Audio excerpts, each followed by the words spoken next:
ప్రభా నా దిక్కు నీవే.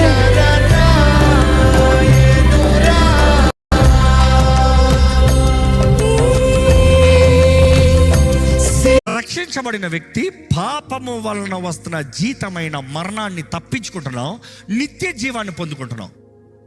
ఈ లోకంలో నువ్వు ఏ రీతిగా మరణించినా కూడా నీ పేరు జీవగ్రంథంలో రాయబడుతుంది, ఎందుకంటే నువ్వు రక్షించబడిన వ్యక్తివి. అర్థమవుతుందా? ఎలాంటి రోగంలో చనిపోయినా, ఎలాంటి యాక్సిడెంట్లో చనిపోయినా, ఎలాంటి కీడులో చనిపోయినా కూడా రక్షించబడిన వ్యక్తి అయితే జీవగ్రంథంలో పేరు రాయబడింది. You're justified, set apart. దేవుడు అంటాడు, మీరు ఏర్పరచబడిన వంశము, సెట్ అపార్ట్, మీరు పరిశుద్ధ జనము.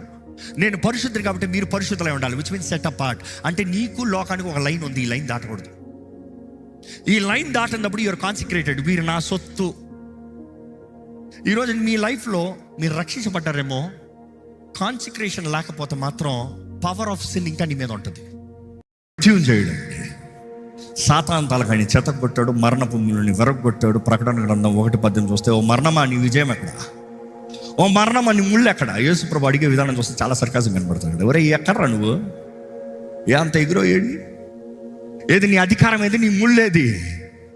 దేవుడు అన్నాడు, పాతాలపు తాళం చేతులు నా దగ్గర ఉన్నాయి. ఎట్లా వచ్చాయి? తీసుకుని వచ్చాడు కదా అన్న, నా చేతుల్లో ఉన్నాయి. చూసి ఈరోజు యేసును నమ్మిన వారి జీవితంలో ఎంతో ధన్యత ఉంది. ఈ లోక సుఖభోగంలో మరి వీటి వరకు జీవిస్తున్నావా, నిత్య అగ్నిలో ఉంటావేమో, జాగ్రత్త. కానీ నీవు రక్షించబడి బాప్తీసం తీసుకుని క్రీస్తు సొత్తుగా ఆయన ప్రేమలో బ్రతికేవా, నిత్య జీవం కలిగి ఉంటారు. జాగ్రత్త.